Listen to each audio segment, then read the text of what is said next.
or question. I do know a little bit more than I knew last time I was with you.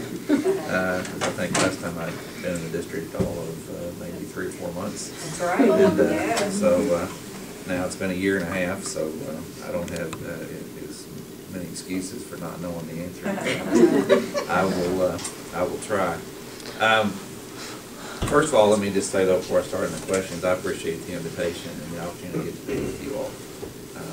You know, it's not, you know, sometimes when we sit down with each other, as some of you know, several of you I've talked with over time, over the year and a half I've been here, we might not always agree on everything, but I think the conversation is always very important, and the dialogue is very important, and I appreciate you being willing to have me out and to talk with me. And my door is open, and you know, anytime that we can try to deal with issues and try to work through things, I always want you to know that I'll try to be there. And I do apologize because I'm not feeling well tonight, so I'm trying to stay back as far away from everybody as I can. But I don't think anyone wants what I have, so I credit my 2 daughters that I was with over the holidays. They're both home from college, and I think they brought it with them. So the first question was that was submitted was, what is Fayette County's take on putting video cameras in classrooms of nonverbal students in order to deter bullying by peers and teachers? I'll have to say that's one that I had not thought about doing. My first response to that, though, is that if we have bullying going on in a classroom, which I'm not saying that we don't, but if we do, I'd very much like to know where that is so that I can deal with it, because we have very strict policies against bullying, both from staff and by peers. Very laws that have been tightened up over the past 2 or 3 years and continue to be. And we're even expanding our training for our teachers and staff, and even more programs that we're offering for students about bullying. So if I were to see that this problem would be pervasive in the district, it would certainly be something I would entertain. But I would first want to approach this one from the standpoint of you know, seeing what type of issue it is and how prolific it is before we would want to just make a blanket statement that we would put video cameras in there. I understand the questions about deterring it, but quite frankly, we could put a class camera in every single classroom. Bullying is such an issue, as I'm sure all of you all know. It's an unbelievable issue right now, and it seems the more use of digital technologies and things, the more we see of it. And you know, with cell phones and laptops and iPods and iPads and all those different types of things. So we are trying to be very proactive in it. I've met with 3 different groups this past year who are bringing in some new types of training into our district, more to be focused on how we can teach, you know, students to be more respectful, to be more inclusive, and to be more tolerant and, you know, of other students. And so I would just answer that one to say that if anyone is seeing that consistently in any of our classrooms, please, you know, encourage them to let me know where that's taking place at, so that we can deal with it accordingly. If I may, sure. The pertinence of that question is our population of children would not be able to report those things, so that's where that concern came from. Yeah.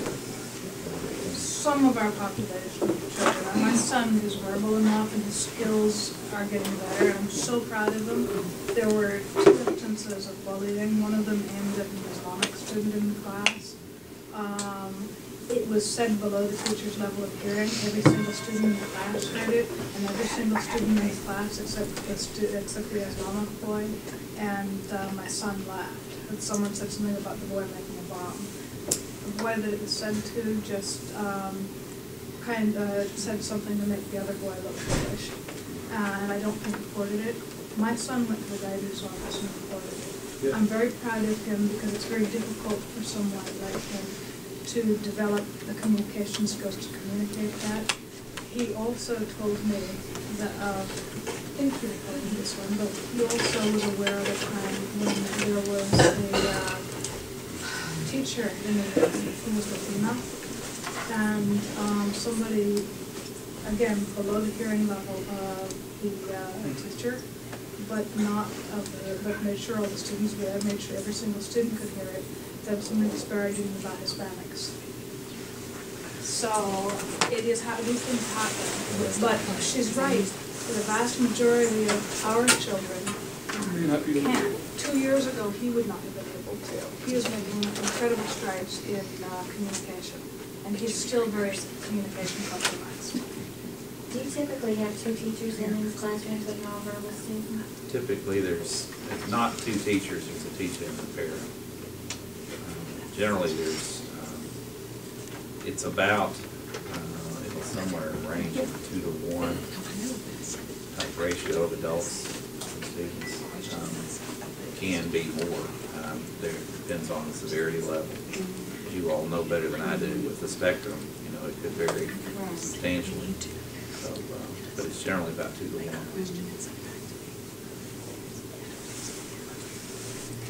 The second question is how is Fayette County making the most effort for their faculty to communicate with parents, especially those with special needs and nonverbal students who can't tell their parents what happened in school each day, or falls along right with what we were just talking about?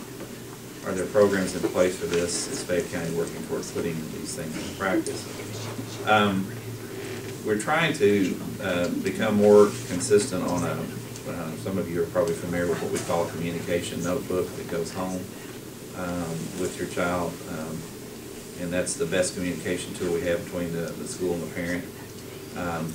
What we're really trying to make sure of is we have one contact person and one consistent flow of information, because we know that you all receive, as do our staff, a vast amount of communication via email and other things, and we want to make sure that we don't have any miscommunication in it. So we're asking that as we have an opportunity, and it doesn't necessarily have to be through an ARC meeting and with an IEP, but when we can, to have a specific communication plan with each student. So if you or any of your friends who are in that situation would stress the importance to the parents to ask that a communication plan be developed, because we're asking for is that that be part of the child's file, so that we make sure that there's a consistent flow of information. We find that you know, this one size fits all doesn't work too well. You know, everybody's situation is a little bit different, so we want to make sure. So we stress the need for a communication plan. The third question is talking about our customer service program. It says, I know this year there's been an effort to focus on customer service in the district. I'm curious to know what happens to the information that is gathered. Is it used to help identify and track staff members who may not be working well with parents and other staff? Is the data looked at spot trouble areas, and are the issues quickly resolved? Has this department been used to improve quality throughout the district, and have we seen improvement from the staff? I'll kind of roll all that into kind of a general description. We actually don't track it unless we hear specific complaints. We don't track it from what I would consider the negative aspect. We track it from the positive aspect. The idea is to reward good customer service, and so we do track that. We actually have recognition methods for students. Well, not just students, some of the students, but mainly the staff who we see giving good customer service, so that we receive information from the parent or from someone else that good customer service has been received. Anecdotally, I would tell you that we've gotten many more positive comments in the last year than from what my staff tells me, since I'm fairly new still, than we've received in a long time. We've tried to triple the number of schools this year that are involved in the customer service initiative. So if you're not familiar with it, it is something that you might want to learn about. For example, the the first sessions that are taught to the staff are very helpful in dealing what we call mental models. I don't know how familiar you are with that, but it's basically an awareness focus where it talks about how we react to people based on our own mental models and our own perceptions. And I'll just give you an example. When I went through it, you know, I've always considered myself, because of the way I grew up with in the household that I did with my parents, and because I grew up in such diverse background, being military, being in the military with my parents, that I considered I didn't really have any biases or prejudices or look at people in a different way.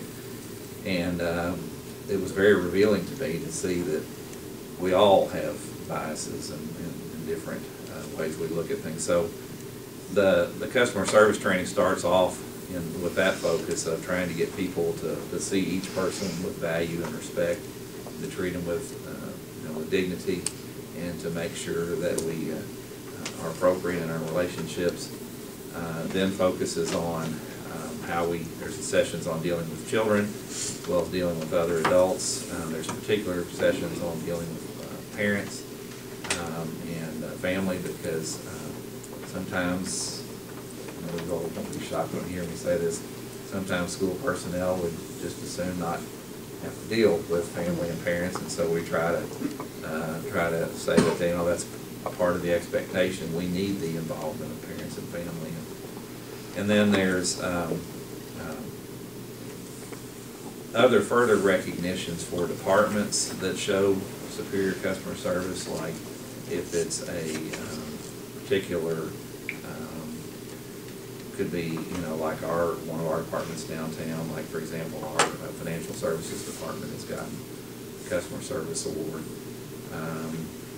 We're still trying to kind of really determine what all of the things that we want to track and monitor about customer service are, but we're trying to focus mainly from the positive standpoint rather than catching people not doing customer service. Yes. It's interesting you say the customer service thing, because from my corporate background, we had a very similar type of thing at Eddie Bauer corporate when I used to live in Washington State, and I remember we had like guidelines as far as like how quickly you should get back to a vendor, or how quickly you should get back to like an internal person within a corporation.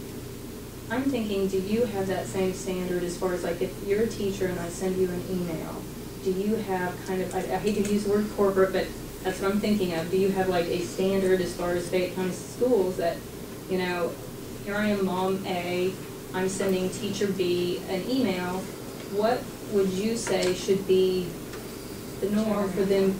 Yeah, the turnaround time. 24 hours is the expectation. Okay.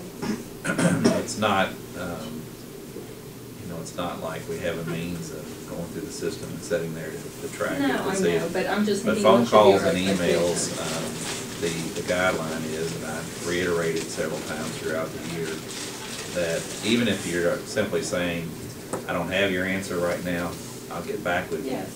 You know, it's like putting an out-of-office reply on your email. A long message, like over the holidays, I put a message on my phone that I was going to be out, you know, because I was out the week between Christmas and New Year's, so that people wouldn't call and expect me to call them back in the next day. But yeah, it's a 24-hour expectation. The other. And the staff is aware of it? Oh yeah. Yeah, and if you see it's not happening. I know. I really am super customer service is kind of my thing, so I'd just like to ask a follow-up question. I know that you say you're tracking the positive and you want to, you know, always talk about the positive, but I'm wondering if people call customer service, do they typically call though when they have a complaint versus when they have something good to say, or do you? I mean, Customer service department doesn't track it. They're the training department. Or the way that we find out if someone is being acknowledged for it is another staff person hears about it, or I hear about it, and then we initiate the follow-up. So we don't have a system in place where someone's tracking calls and complaints. Okay, well, I'm wondering then, if you want to make changes and you don't know where your trouble spots are and you're not tracking complaints, or if it's a school, or if it's, I mean, I'm not trying to be the bad person here, but if you're not gonna track where the problem areas are, I'm wondering how you can address where the problem areas are. But it's not that we're not going to, it's just that we just started and so we're just now going through the training for the, Okay. we're trying to roll it out through our schools. Okay. And it's trying, before we would start tracking it, we want to make sure everyone's trained in it. Oh, And okay. with 6,500 employees, it's, we don't Okay. have but 2 staff people that are doing the Okay. training.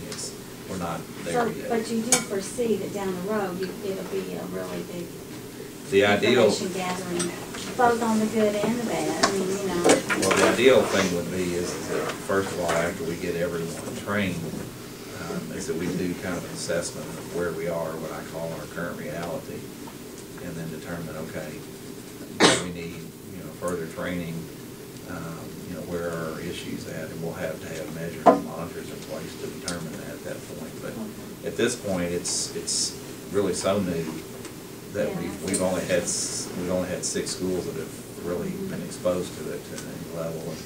And, I actually, this year specifically, wanted our transportation department to go through, which is our largest single department in the district by far. And so that's taking away from as many of the schools getting to go through it as quickly, because again, only having 2 trainers, because just trying to get transportation trained, because that's the largest. Well, you've got in that department, you've got over 400 people in one department, so. I have a question to Yes. kind of follow up on that. So I know it's gonna take you a long time to get all your staff trained, but is there a component, or at some point, will there be a component where parents will be able to, like, as a parent, I would like to know, like, what is the expectation? You see what I'm saying? Is there a training like that already that I can go to and find out how I'm supposed to be treated? Well, I don't know. What are you telling them that the rules are? well, again, we're still in the developmental stages of the program, and we've been focusing on predominantly the adult-to-adult relationships within the school, and with the adult-to-student relationships. We are trying to expand now into dealing with parents and families and outside. And so we're developing the modules as we go along. We didn't have a program that we came in. We're creating our own program. And so one of the things that we've done now is because of the plan that we're trying to develop and implement, we were awarded a grant that is going to allow us to get more people trained to teach and to coach in it, because right now having 2 people, or really there's 3 now, we're up to 3, trying to do all the training, we realize it would take us literally years to get everybody trained in the process. So we've got to go with a train the trainer model, to where we get more people able to train people in the way we want them to have. So we're developing the modules, we're training trainers, and we're trying to expand it at the same time, because we didn't want to wait until we had it fully developed before we started implementing it. Do you know off the top of your head, you said you're working on transportation, and then you said 6 schools. Do you know which? Not off the top of my head, so. I just thought if you knew. I know, well, I do know Dunbar High School just recently went through it. I can't, and I know there's about 6 or more schools going through it right now. Okay. But I don't That's all have the right, it list was yet. just, I don't think you happen to remember. Yeah. Who are the trainers? We have a customer service department, and Barbara Connor is the director of that department, and she had staff that came from a different areas. She has 2 people in her department that work with her to develop the training modules. And now we're starting to expand it into other. We're trying to get trainers from each department, to where we have someone in each department who's a lead person. So they've got a person in human resources right now that is part of their team, and they've got a couple of people out in the schools. The grant allowed us to extend to get several more teachers and a couple of principals trained, and so we can start expanding, but that we're just in that process right now. Anything else on customer service? Okay. Number 4, somebody must have known something here that none of us know. Will the special ed director be retiring at the end of the year? Will she be staying for another year to help a new candidate? Is there a search committee that will be formed, and will there be a parent, students with disabilities holding the voting seat on the committee? Nobody, including Kathy Dykes, I'm sure most of you know Kathy, who's our director, has any knowledge of any plan for her to retire. So I don't know where that question came from. But anyway, I guess she, as Kathy said, because she helped me answer this question, she said, I guess this was somebody's wish or hoping.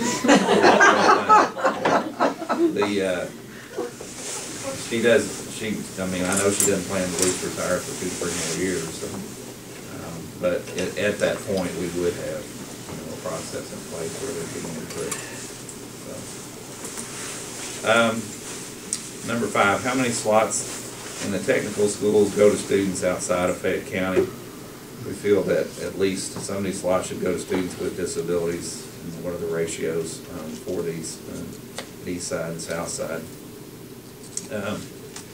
At south side, we have 39 students with disabilities, and east side we have 61. But I don't know, I didn't get the total population. But we do have students. The only Woodford County has got an agreement with us where they have slots at those technical schools, but they don't knock off any of our slots that are available within our district. To my knowledge, we're somewhere much higher than this at east side, but at the south side, let's see, I know that there's about 150 students on a full-time equivalency basis, so you're talking about 25–30%, and it's much higher than that than at east side. It's about 61, so it's almost 40%. Let's see. Number 6, what is the gold standard for a special education program? How would you define it? There's a lot of different ways I would look to define it, but I think we probably all have our individual different definition to it, because each of children have unique special needs, so we need to make sure that each child's needs are being met would be the way that I would define it. If we felt comfortable that on a regular and routine basis we were able to meet children's needs.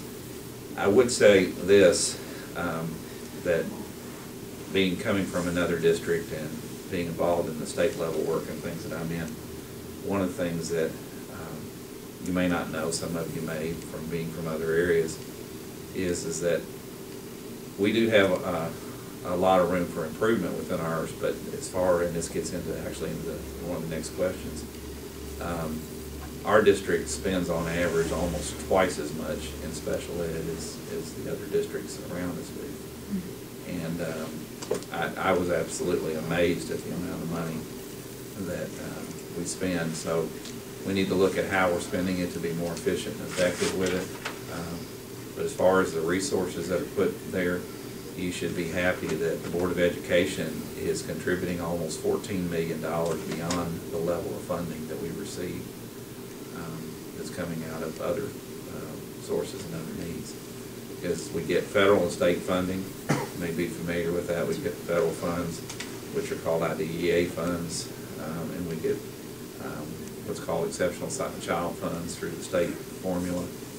And our district our board has chosen to budget an additional, varied in the last few years from about $12 to $14 million beyond that comes out of other funding at the district. So if you were defining it by the amount of spending, we have it. But if you were defining it, that's not the way I would define it. I would define it more of our individual children's needs being met. And you know, if we could look at each child, I think each child has a different measure of success as well. That was one of the things we were in the process of revising our district mission statement. You know, and one of the struggles that we've talked about is that success means different things for different children. And we didn't want to say, well, you know, success for some children may be going to a college or technical program. For success for other children, you know, being able to live independently on their own. You know, and so there's different levels there. But I don't really have a canned definition I can come up with other than just to say that I believe the definition would vary, but really meeting each individual student's needs would be the focus. But there is a cost-benefit ratio that should come out of that. I mean, if we're spending this much money, we're spending it with certain goals and objectives in mind. And what are those indicators that tell us how we're moving along in those objectives? And we're failing those indicators based on the achievement gap, moving kids with special needs from where they began, where they are, to where they ought to be meeting their needs, and not necessarily competitively with other students, but moving them forward. And in a lot of cases, we seem to be running in place, and I know we can do better, and we can avoid that. So I think when we started looking at the cost-benefit outcomes, we ought to be saying to ourselves, here is this situation that starts here. This is our baseline. How far are we moving away from that baseline? And it's not always throwing dollars at it that makes a difference. It's looking at the standards, the indicators, where the training's going, and who is guiding that movement forward. Because it makes a big difference when we do that. Absolutely. Yeah, and we're in the process of beginning analysis of all of our programs in the district. I can't really say much about this because it's not been released publicly yet, especially since I'm being recorded. But we're very fortunate to have just been awarded a grant through the Gates Foundation that will help our district be able to evaluate programs. One of the things that we've not done well is we put programs in place and we just continue them, and then we get new programs and we just throw those on top of them, and we never really look at, you know, are those programs being successful? Are there other things that we could measure and monitor to see a different focus or a different direction, and how can we evaluate them, not just from a cost standpoint, but from, you know, an actual results, whatever the expected results are. And so we hope we get to announce that very soon. Gates usually likes to announce their own grants, so we expect them to announce it before we will. But they picked several districts across the country, and we had applied for, and we just found out, what's the date? Tuesday, so what's the date, Tuesday? Monday. Yeah, like I said, I've been sick. I don't know what day it is. Friday of last week, I guess, was when they found out. So I'm hoping we can start really evaluating programs. They're going to, first of all, train us in a systematic means of doing that, but then secondly, they're going to put a structure and systems in place for us to be able to do that, because it quite truthfully just doesn't exist within our district right now. And that's very typical within education. But, you know, we're good program starters, but we're not, you know, very good at evaluating follow through. Yes? So is that evaluating all programs within Fayette County schools or certain areas? All of them. So it's not just specific to special education, it's the whole district wide. Right. It's the entire district.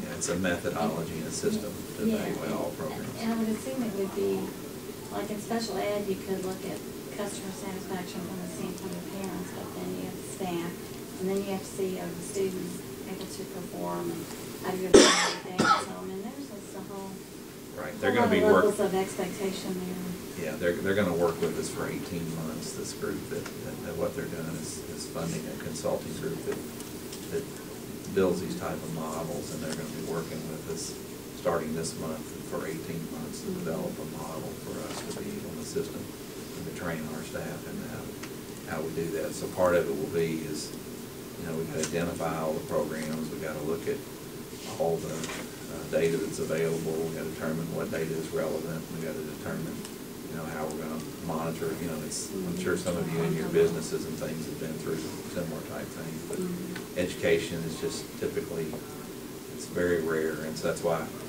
Gates Foundation has recognized that this is a problem, not just in Fayette County, but, we're the only one in Kentucky that's actually going to be awarded this grant. So I'm excited about that opportunity. And this kind of rolls right into that. How does Fayette County Public Schools assess how the special education department is doing? Like what percentage of students return to regular ed classroom, et cetera. And yes, there is asked about is there a plan and on how to do that. But IEP placements, of course, are determined in an annual review, and our process looks at each individual child's data and performance to measure what's the least restrictive environment, as you all are aware of. Just trying to make sure I hit everything that I put in my notes here. But according to our December 1, 2012 child count, we have 4,114 students with disabilities. 493 of those are in preschool, and 3,621 of them are ages 6 to 21. Of those 3,621, 947 of them are coded as what we call 6A, which means they spend 80% or more of their day in general ed. 368 of them are coded as 6B, which means they spend 40 to 80% of their day in general ed. 60 are coded as 6C, which means they spend less than 40% of the day in general education. And there's 6 which are coded as 6H, which are homebound or hospital students, and 34 which are coded 6J, which means they're placed in a private or special school. And so that's all, of course, determined based on the ARC and finding the least restrictive environment. And so it's hard to look at each individual one and say, how is that against standards? But what happens with special education is there's 2 different types of monitoring process that go through. Most of those are done by the State Department of Education. There's what's called KCMP, the Kentucky Continuous Monitoring Process, where they come in and they use guidelines and standards to evaluate where we are with our students with special needs. We look at those, and for example, they look at discipline data, they look at attendance data, they'll look at these ratios of students spending time in regular ed, at least with a restrictive environment. They'll look at the number of students who are being placed. And a lot of you are familiar, and it actually was mentioned in a question about RTI, which is kind of new across the United States. It's called Response to Intervention. And RTI, one of the things that I want to make sure everybody understands, first of all, is not a special education program. It's a regular education program to intervene so that students don't get identified to be in special education. And that's one of the things that I think has been somewhat, say this the right way, I don't think was coordinated well here in Fayette County up to a year ago. It had been left to the special education department to implement RTI, and it's not a special education program. And RTI is something that regular instruction teachers are supposed to use so that students are not identified or placed in special ed. And so what we've done this year is we started off with 300 teachers in the district, and we're working through expanding that model. 300 teachers at the elementary level were trained in RTI strategies, which are intervention methods to help deal with the child before that placement is made. And so we're expanding. We've asked each school to take our model and develop an RTI model for their school so that we can see that a child is having those interventions before they make a recommendation for placement. And our psychologists and our special ed staff are been trained to say, okay, you know, we're not just going to automatically take a child and test them for placement. You know, we're going to look at that child and see what interventions have been done to see, you know, whether or not we can be successful trying some other types of strategies. And that's actually been very successful as far as reducing the number of placements that we're having. And we hope it continues, the focus there being on, you know, how do we differentiate and make sure we're meeting individual child's needs as early as possible and intervene as possible, early as possible.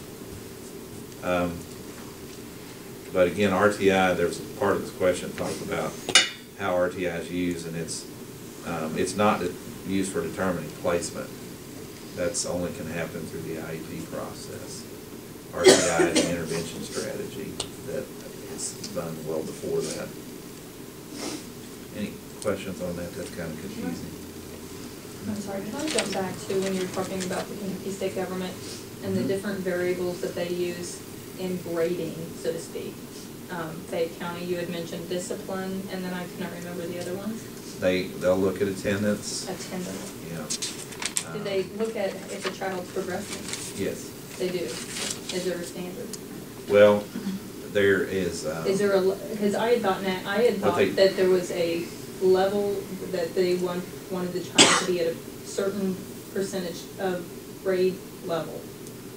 I don't know a number to quote to you what that percentage would be, but I know what they look at is just like we look at the analysis of the gap data to see how those students with special needs are progressing compared to all students. And are they looking at that as a whole, as the total versus per child?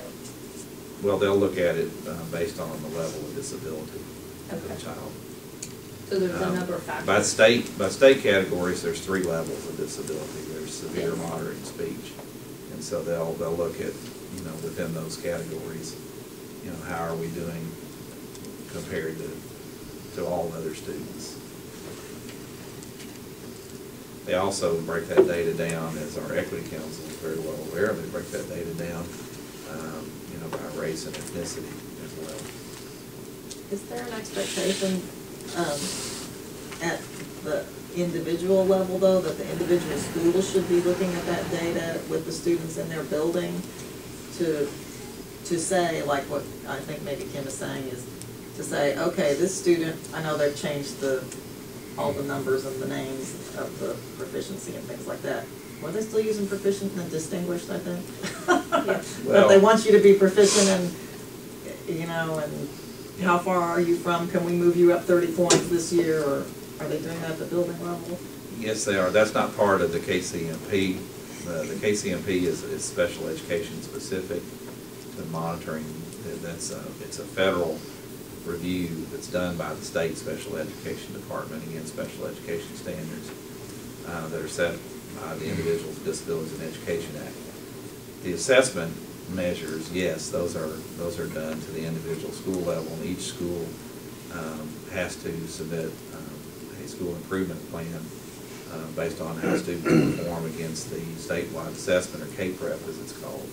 And they have to look at, okay, how did each category of our children perform, you know, our students who live in poverty, our students of color, our students with special needs, you know, and all the different categories of students. Because my daughter's almost 21, so years ago, when the dinosaurs roamed the earth, when she was in elementary school, when we were at IEP meetings, I was bringing up that information and saying, shouldn't we be looking at this? And so that's why I'm wondering, is that something that could or should be discussed at an ARC meeting, like in terms of addressing progress in the general curriculum? Because that's the way I brought it up. I think it's one thing that should be looked at. That's actually rolls into a good question here later on, but since you brought it up, it's a good point to make now. The one thing that I think everybody should think about when they look at the annual statewide assessment, okay, is the statewide assessment back when it was originally Curis and then became CATS and it's now CAPREP. It's changed 3 times since 1990. That was put in place to measure how a school was doing, not how a child was doing. Okay? The system has been molded and evolved and changed, transformed, whatever word you want to use for it, to where we've tried to look at, okay, you know, since obviously you can disaggregate the total data for a school about how an individual child is, and parents were interested in seeing how their children did against that state norm. We've used that data to look at, you know, how a child is doing as part of that state assessment. But there's 2 or 3 things to think about there. One, that's a once a year annual assessment. Okay? It's not really, if you're looking at a child's progress, once a year checking it compared to how they were the previous year is not really a good measure in and of it by itself. I mean, that'd be like just saying, I checked my oil. I mean, I hate to use this analogy with a child, but you'll follow what I mean. You know, I checked my oil this spring, I'm not going to check it again until next spring, and I'm going to see how much oil my car burned in a year, you know. I mean, you really want to check it more frequently and check your engine, you know, more regularly to see how things are performing. And so annual assessments are good. You know, they are a better measure of how the school is doing than they are of how the individual child is doing. The best measure for a child is day-to-day formative assessment work, or how are they progressing, because if you have done the work which our teachers have done, I know they've done, to align what they're doing daily in the classroom toward reaching that annual assessment, you should see how a child is progressing daily, getting, you know, daily activity reports, daily communication, at least getting it, you know, periodically through the grading terms. That's going to be much more revealing of a child than looking from 1 year, because the other thing that happens if you wait from year to year, you know, you could lose so much. You know, a child, if you've waited a year before you've actually intervened or done anything. So that's why we do things like the MAP assessment, which you're familiar with. It's done 3 times a year. That's why we do some of the other types of assessments. It depends on the school. There's DRA, there's DIBELS, there's all these different types of assessments and tests, but they're all meant to be measurement of how a student is doing over time. And I always encourage parents to say, use it on a time continuum to look at it over time to see constant progression. We would like to see every child grow what we call 1 academic year or more every year. And that's by measuring how they're doing at grade level. Yes? That actually feeds right into the question that I had been wanting Okay. to ask, which is, you were talking about RTI, but you're saying that the idea of that is to bring interventions in before someone falls so far behind that special education is necessary. I mean, for some children, special education is going to be necessary anyway. Right. What is the risk, because we have seen it happen in our family, what is the risk of a false negative in RTI? Now, this was 2 years ago. Our daughter, now 6.5, then 4.5, who had serious concerns about her development.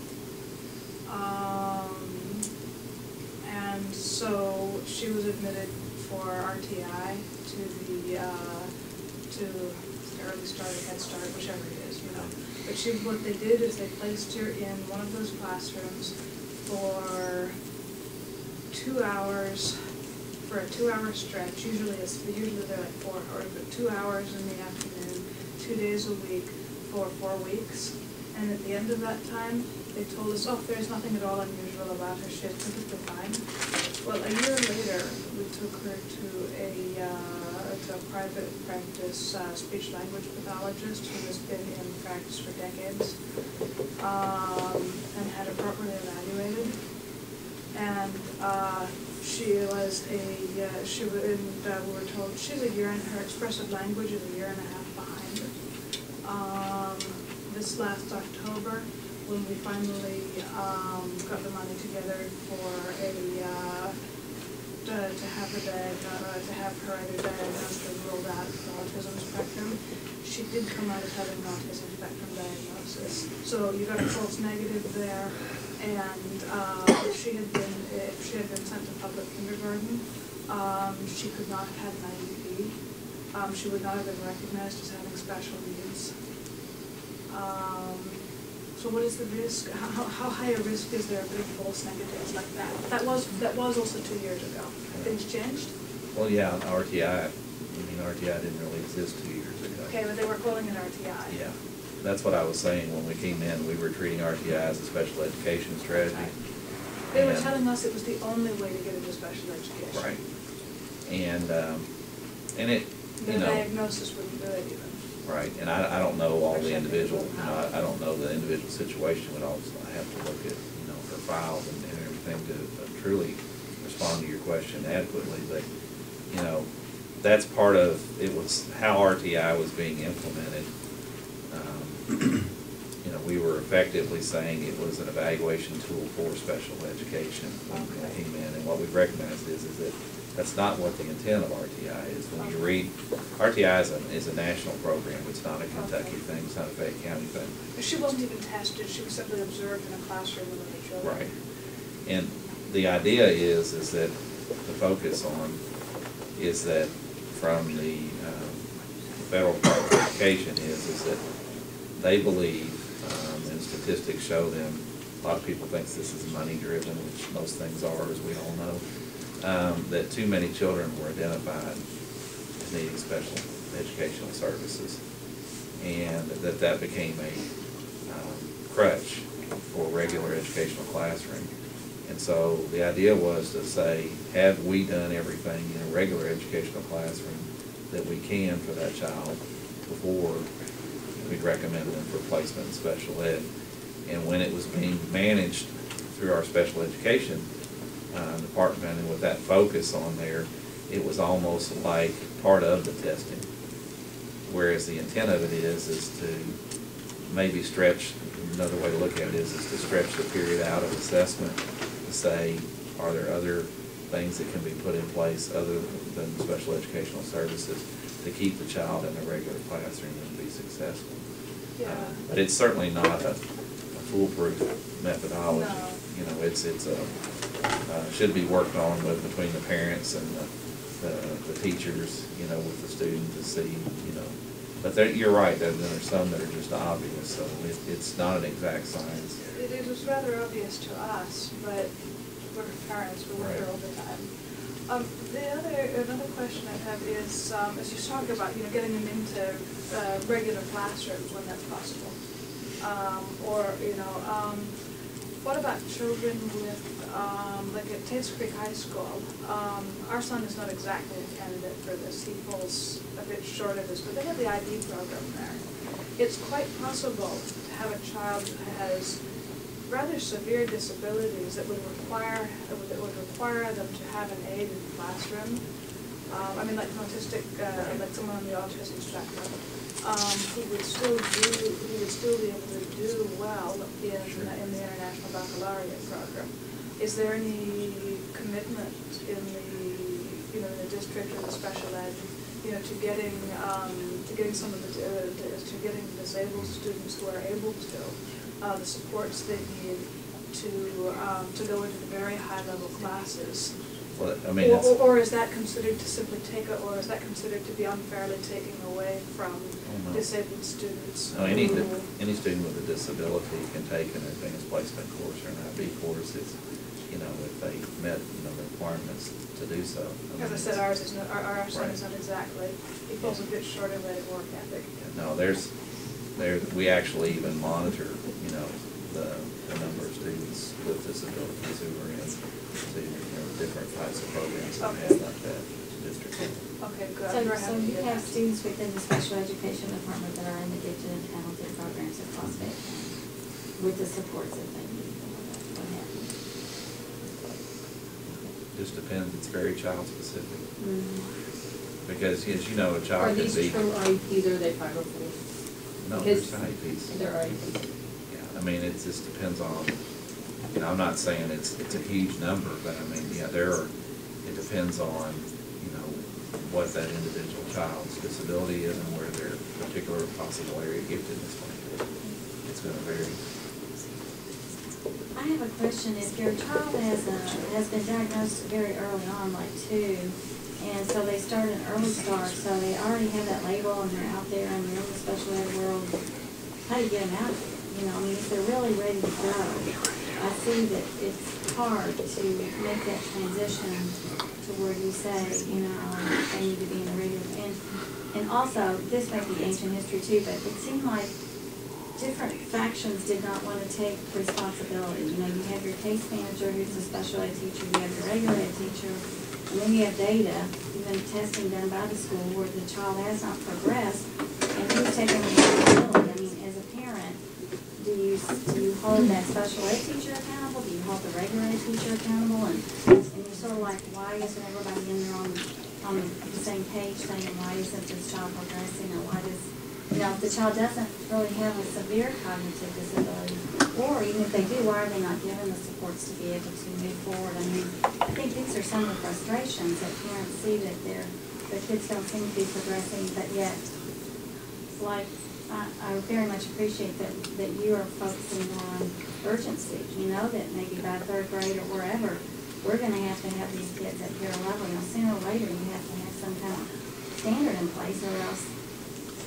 you know, you're not going to see the progress that you like to see for your child, and they grow up. You know, in the meantime, they get older and their needs are not met. So it's difficult, to be honest. Right. And it is, that's, of course, I hate to keep using this, but of course, that's very individual specific to the child as well, but that's why the district a few years ago put a special education facilitator in each school, so that they would be one central point of contact that coordinated and worked with the IEPs for all students. And if the ARC process is working well, that's where that should take place. That's where there should be an evaluation of the parents' input, the teachers' input, the facilitators' input, and anybody else who's relevant to the situation, so that, you know, we can make the proper interventions at the right time. And if there's a positive enough move, you know, there could be an exit from it. I would say that you're right, that those are probably few and far between, and you know, don't happen that often. But well, in terms of testing, like the math, the testing throughout the year and the reading, are those scores automatically sent to the parents, or do the parents have to ask for them? I mean, what if they don't really know those things, those assessments are taking place on their children? Well, I mean, if it's the annual K-Prep or the math assessments, yes, those are automatically, they sent out to the parents. Well, what about, do you still do that SRI reading and that STAR math thing that's been out for 2 or 3 months? There were like, there used to be computers. Again, that varies very. There's specific assessments that are done that could be done because of the school the child's in. Some schools have taken on different assessments to do that are not district-wide assessments. There may be assessments that are specific to the child because of their IEP. All that data would be available to the parent as part of the permanent record for the child. But any regular assessment that's done as part of the is sent out automatically to the parent. Well, like I said, it could be ancient history, but personally, I think that should be sent to the parents' home, whether they ask for it or not. But that's what I say, it is. It is, sent to it is. Well, the K-Prep for sure. Yeah, but I'm talking about the assessments that are done like throughout the year, that are done on all the kids, you know, like the SRB, you know, We don't do SRI. What do you mean? Well, you surely do a reading assessment on a 2nd grade level. Math. You don't just do that once a year, I mean. Math, it's done 3 times a year, and Okay. it's sent out automatically. Oh, okay. What about math? Do you do what? Yes, assessment? math has a math and reading test. Oh, that's done. okay. So all of those are sent out, okay. I was thinking that mainly we got the math test scores at meetings with the school, and that's where, we receive those. I don't recall receiving those outside of meetings. If you don't go to the meetings, they can be sent to you, because that's why Okay. they encourage the parents to come into the school to go through and have a sit-down meeting about their child's progress, and they go over the math scores with them. But then they're sent out. I was gonna say, now, last year, this academic year, I think was the first time we got I know the MAP test has been around for a long time, but this academic year was the first time where we actually had the stuff sent home, like, it was with a whole cover letter, this information, blah, blah, blah, blah, blah. And then, but prior to that, when I've had children, like, for example, at Jesse Clark, they didn't send it home. So maybe it's like what Karen was saying, in the past, some things were done one way and maybe now you're doing them differently. But it should be being sent to you. I mean, that's the plan and the practice that we have. I have another question in terms of paperless and saving money for the district. This is just a little, but just today, 18 people folded up and mailed off all the seniors at Henry Clay's reports. And I'm assuming that a good majority of those parents have computers at home. Maybe I'm wrong. You're wrong. But, okay. Yeah, I wouldn't bet on It's that. a digital divide Don't that have- still exists in Fayette County. Still, I think that the opt out? parents who have the ability to get the information with internet, with the campus portal and all that, just, to save on the trees and the paper and work and stuff, not send them mailings. There is another obstacle to that because the FERPA law says that you can't send grades via an unsecured process, and the school can't guarantee that your email is secure. But what about that infinite campus? I work on that thing all the time and it's grades are on there. But there's a lot of parents who don't. There's a lot of parents who Who don't. don't know how to do it. Well, I can tell you, I know somebody who has a middle schooler, and she lived in this county, and she said, like, she was blindsided by some bad grades from her child, and I said, do you look at Infinite Campus? Oh, I've never looked at that, I don't know what that is. And I said, well, you need to learn how, go to the counselor, and they'll tell you how to do it. So there, and she's a I person think who we're uses getting there computers. over Yeah. time. I think that, we've got a long way to go, though. There is, but there is definitely a digital divide in this community. It's unbelievable, actually, to me. It's Some of the pretty. teachers don't keep up with everything on campus, I have to say. Yeah. I've seen it happen, and we're like, what? Why is there I have a nothing for the question last 2 regarding weeks? Is there a policy in place that if your child's on an IEP and they're in a typical classroom, that some of their coursework is then not counted as a grade? There's not a policy about that, no. I mean, teachers, just like when we were all in school, teachers determine how they're gonna set the grade for that course, what they're gonna count, how much of it's homework, how much of it's test, what they're gonna exclude, is there gonna be a curve, is there gonna, so it's very teacher specific, there's not a district policy. I just bring it up as a red flag because this is the first year that I've ever run across a teacher saying, well, we're exempting him from this particular assignment. And when I asked her about it, she just said, well, that's just what we do. And generally what will happen And it was is- almost 25% of his work load for a particular semester. Yeah. And honestly, that worries me because if we're not counting 25% of what he's working as a sixth grader, what's that mean to him as he moves forward? I have mixed emotions about that because I actually don't believe in grades. But that's a whole other issue we can spend all night talking about. Grades are so arbitrary, I don't believe they're a true measure of student performance, but that's a whole other issue. If I start off on that track, we'll be here Well, until I look at next it year. and it's not to me a level of grade, it's a level of expectation. Right. And that tells me what is your expectation of my child, and is it different than the typical child since he's on an IEP? Yes, I'm sure it is. But to what level then are you modifying his work? Yeah, I would- that's my He point. is What- able to do that 25%. Exactly, that's my point. And that's very valid. I mean, that's something that I would encourage, sit down with the teacher and then with the team of teachers probably that did that, and ultimately if he had to with the principal. But yeah, that's part of my issue though, is that with grading is the fact that it's so subjective,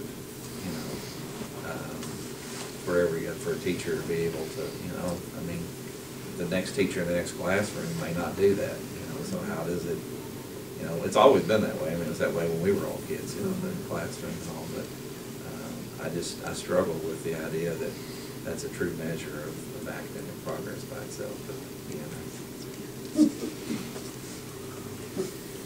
I think I kind of answered most of the next one, which was number 8. It was talking about uses of money in education and things. We kind of get around all that, but it did ask specifically what our budget for special educational services is. And this current year, it's $49.5 million. I never used an iPhone, but I do like this an awful lot. The next one's how are facilitators trained and assessed?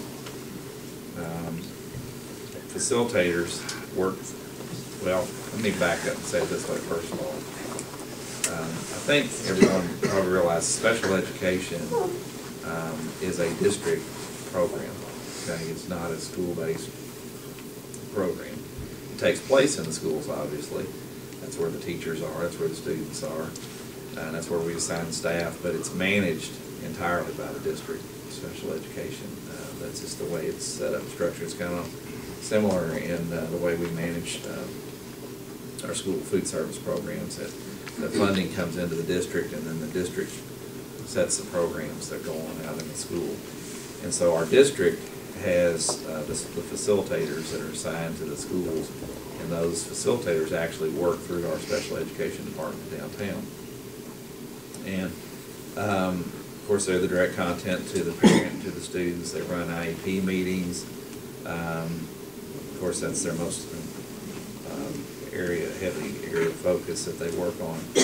But they're trained in a number of different ways. We have our summer PD sessions that are required for all facilitators. We have a fall special education conference that they attend. They're all required to attend the summer 2-day district training. Let's see. Those trainings consist of information regarding legal updates, changes in policies and procedures, updates regarding changes required by the Department of Ed, IEP trainings, technology updates, record review and compliance. But they are evaluated using, we're required to, as a school district, all certified employees, there has to be a certified evaluation plan that's on file that our board approves and the state approves. And all certified employees are evaluated using that same plan. I'm evaluated using a part of that plan. Mine's a little bit different because I work for the board. But all certified staff members are evaluated with that instrument. If needed, special ed administrators are provided one-on-one support and guidance based on the results of their evaluation. And we do get principal input on the facilitator's evaluation. Are they rewarded if they don't speak frankly about things that are available to the students? Well, you have to define rewarded because we don't have any real means of rewarding. Well, you know, sometimes if you don't know the secret handshake, you don't get something. And I'm not trying to be rude, it's just that often when we ask for specific programs, we may not be told the correct information until we say, well, can you show me that reg? Or can you show me that policy that you're saying the district has or the school has? And when you ask for the policy, it's non-existent. And then people back it up a little bit and say, well, maybe that is available to your child, and before it wasn't available to your child. You see what I'm saying? Yeah, So if you've got a particular facilitator that's doing that, we need to know about it now so that we can. It's happened throughout my history, so I'm not going to point fingers at any one person. I mean, but it's kind of sad to me that a parent has to say, can you point to that policy in writing? You know, and then it's really not there, you know? I mean, if you're told there's a policy, and that's why your child is being denied X, Y, Z, there really needs to be a policy, you know? I mean, you need to have this trust. And when you say, well, can you show me that policy, or you know, why is this available for other students who have the same disability that my child has, and my child does have this need, and I can demonstrate that he or she has this need, then, you know, I mean, you know, there's only so many dollars to go around. We all understand that. So I guess my hope is if we have a great special ed budget, that, you know, when your child comes into a new high school, a new middle school, a new elementary school, How about sitting down and saying, let me tell you about the great programs we have for your child at this school? That's never happened, never. You know, I mean, some proactive attitude on the staff would be fabulous. I mean, I don't want a purple crayon if my child doesn't need a purple crayon, but I'd sure like to know about all the programs that this school has to offer him. You know, that we have found in our history or whatever, our experience, that these are the reading programs, these are the math programs, and these are the go-to folks or whatever. You know, it's a very difficult system to navigate on your own. I can say from being on the Special Education Advisory Council these last couple of years, both Al and I, and all the input that we have received from the parents that had wanted to be on the committee or have come to the meeting, that is always one of the biggest concerns, is that it's like navigating uncharted territories all the time. And you don't know, you're given a diagnosis, you don't know what to do with the diagnosis, and you're looking for these people in your school. The facilitator is supposed to be your guide, but they're not acting as the guide, and a lot of times they're acting almost as they're the yeah. You're the, you know, it's this. So it makes for, and it's one of the initiatives we feel very strongly needs to happen within our ad hoc committees, is we need to come up with plans and guidance for you and for Kathy, as far as we need to help the parents and we need to build these relationships so that our facilitators know and can. Can I give a recent example of this area? My son, he receives speech and occupational therapy at school, and I wasn't aware until just recently that he could also be receiving music therapy, which is really beneficial to him because music is what motivates him the most. And nobody told me that. I actually found out from somebody we're working with Michelle P. We're working with them with Michelle P. Waver.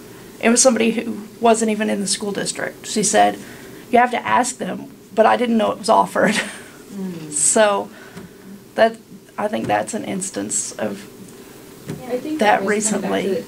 To me, it's like full circle as far as customer service. That's what that thing values. To me, it's like, what is the customer service? Right. And I know we're having to really do an ARC meeting. So parents, our customer service is the people that we feel like we should trust sometimes aren't exactly giving us all the pieces to the puzzle. We probably need to talk more about how to do their training. To me, I was absolutely blown away that we had that position when I came here, because to me, my knowledge were I don't know of any other districts. I've asked a ton of my peers that has a special ed facilitator. And see, we came from a place where you had a facilitator. See, I've never seen one in another district in Kentucky, but Jefferson doesn't, they don't have facilitators in their building? they have a minister. Who runs all their arts and Just like most districts do, it's done by either assistant principal or principal. It's not even by a social worker? No. I came from a district that did not have a facilitator, and we just kind of all met, and sometimes the special ed teacher would say, okay, let's go through it. Sometimes it was me, sometimes it was... So, I'm not using that as an excuse, I'm just saying we've got a resource there that we need to use better. I totally understand that you have to do everything, but from my long experience, it appears that their training is based on the legal aspect to make sure that they cross their T's and dot their I's versus the nuts and bolts of what's really out there to help the kid to get out of the special ed. And I don't doubt that, because I mean, that's a very fine balance within special ed, as you all understand. It's compliance versus, providing, resources and support.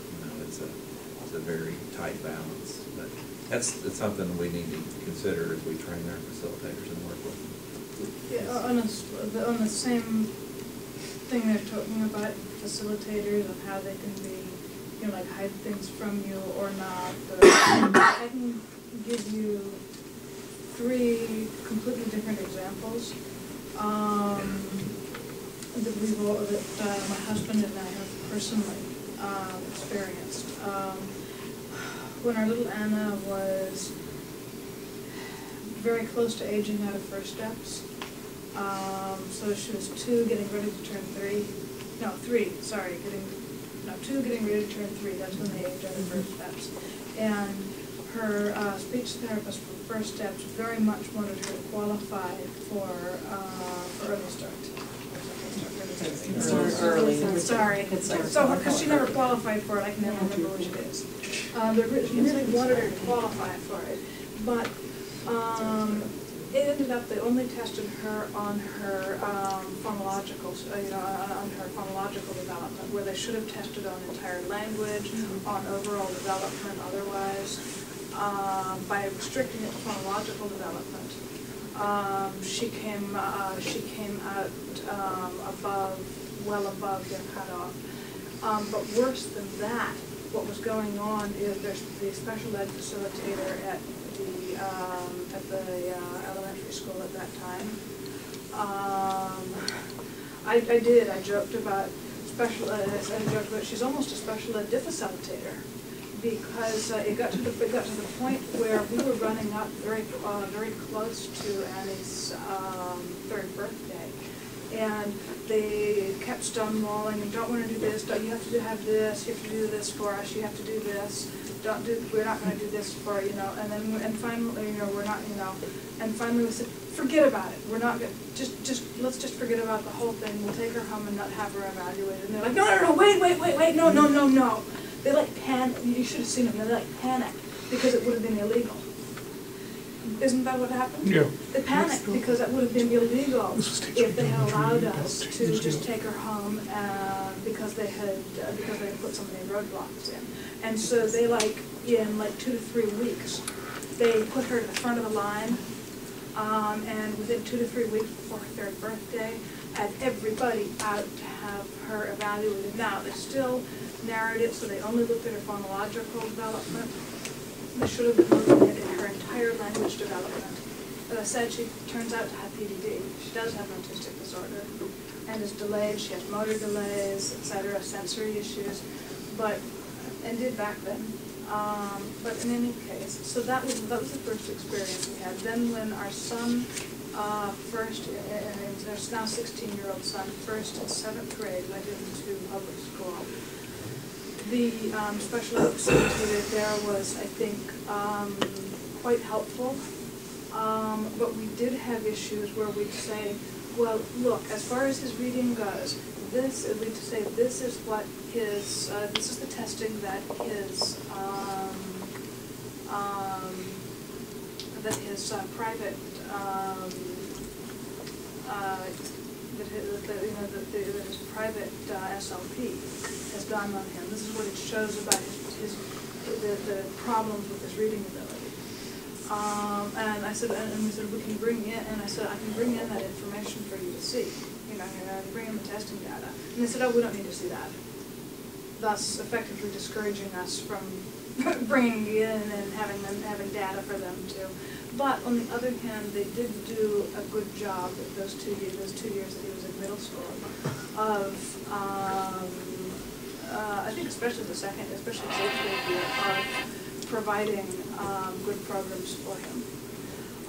Then we go to Tate's Creek High School, and Opal Adams is the special ed facilitator there, and she is just superb. After the last ARC meeting, she spent, about half an hour with you, Justin, ironing out this and that, so taking this and that suggestion. Just working out some small details that otherwise would have gone unnoticed. Which have, greatly enhanced. And his special ed, and his special ed caseworker, who were having a problem with one of his classes in particular, plus his special ed caseworker felt that the class that he himself was teaching to him, which was an English class. I'm sorry, I would have to Yeah. correct. I'm afraid maybe we could go ahead and get his response to that. It's okay. I'm sure Yeah. it's longer I than know, the last. I know, Dr. Shelton. I think I'm gonna have to. Dr. Shelton, are you feeling okay? I know you've already I'm actually said. getting worse as I said. I'm so sorry. I know you've already given us more time than you said you would be able to tonight. So Well, I did If there's anything want else to you address need the other two questions. There was two more questions I wanted to, Okay. because they were submitted ahead of time. I think we may have gotten most of this one. This was talking about standards put in place for manpower for assisting special ed population. Yes, there are standards, but, you know, it's, again, if you look at each situation individually, you know, people look at the application of that quite differently, but we have, from most of the data that I've seen, we have about 50 to 75% more special education paras and assistants per our number of children than what I'm used to seeing. So again, it shows we've got a lot of people. It's not showing that we're doing our jobs well, but we've got a lot of people that have been put into the issue, and that's why we're spending so much money. Of course, Kathy added on here that special education administrators and resource specialists are in the schools all year long, visiting and observing classes, which also adds to our, you know, manpower. Because I asked her when I looked at our number of paras, it was so high, you know, and I was like, you know, we should really be doing quite well with all of that. So we need to shift our focus and to have fewer paras and more special education teachers or resource people. But there are standards that are in place, and we seem to be fairly well in line on our teacher ratios, because those are set by those standards that are set by the state and the national, but we seem to be very high on the number of paras that we have. And then the last question was, do we have a record of the number of families that have left our district based on us not being able to meet the needs of their children per the eyes of the parents? And the only thing I could say to that one is I'm not aware that we've, you know, tracked that, so it would be very anecdotal, you know, very much just our own memory. You know, we don't have a systematic means of tracking that, but I do know that I would say this the right way, because we have so much more services, I'm not going to say better, I'm just going to say more services than a lot of smaller rural districts do. We have just as many people actually that move into Fayette County for the special education services than we ever do, that we lose them. And that's just because of our size and because of our resources. I'm not saying that's because of the quality of the services. That would be, you know, something we could debate. But I certainly know that, you know, a district this size has more programs, more services, more opportunities than most districts do. I also wanted to share with you guys tonight, I asked Tanya Sturgill, and I always forget, Diane Shuffett and Vicki Suey and several others to kind of update me on where we were with services specifically from an autism standpoint. And they sent me the update to the Autism Service and Support Guide. But I'll just read you the kind of summary that she sent to me. As of today, we've trained almost all of our middle school special education department. We have trained all of our high schools and elementaries that have at least 9 students with autism in their buildings. I don't know how the 9 came as a cutoff, but anyway. As well as working with Whitney Stevenson in the Early Start Department, you know, to train them on the classroom resource guide and the action planning form, which I've got a copy of here and be happy to leave with you all if you all want it. They are also getting ready to finalize and release the Autism Support Center online resource for teachers, which I think is going to be a great tool. And they're once again planning and trying to improve the Autism Summer Institute, which will be in its 3rd year for this summer for our teachers. So I'll leave this with you. It's kind of an update, but Is it Summer Institute mandatory? Special ed teachers? It's part of their summer PD training. Okay. For the teachers who teach, you know, who have students with autism, yes. How will they know if they have students with autism? Sometimes they get placed in their Well, I mean, if it's part of- later. Well, it's any teacher who, we know who the teachers are who have the certifications and can teach students with autism, and well, therefore they'd have to have the training as part of their annual professional development. But I apologize again for needing to slip out. But I hope I answered some of your questions. If there's other things that we need to address or follow up on later, I'm happy to. One of the things that I had on my list, so it's kind of interesting, and we spent some time on that, was looking at our facilitators. But I was looking at it from a different angle, but you all gave me a different approach to look at it. I was looking at it from the standpoint of, we have a tremendous resource there, because we've got 56 people, I believe, who are facilitators. I think that's right. Because I don't think, we don't have them at our special program schools. We've got 65 schools and programs, but the 56 schools I know that do have them, you know, how could we use them better? And so, if we've got an issue with inconsistency and, you know, and not providing good, consistent, transparent information, then that's one of the things we should focus on first. Well, they've got to have a tough job reporting one place but working in another. Yeah, they've got a dual reporting, because they're hired out of our offices, but of course working in the school, ultimately everybody works for the principal in the school, who's in the school building. You know, it's kind of the same way, that's why I compared them, even though it's quite different to our food service people. It's the same way. They work for Michelle Coker, our school nutrition director, but they're placed in the school building, so. Anything else before I head out? We just have an hour more of questions. You're okay with that, right? Yeah. Thanks so much for coming. I really appreciate it.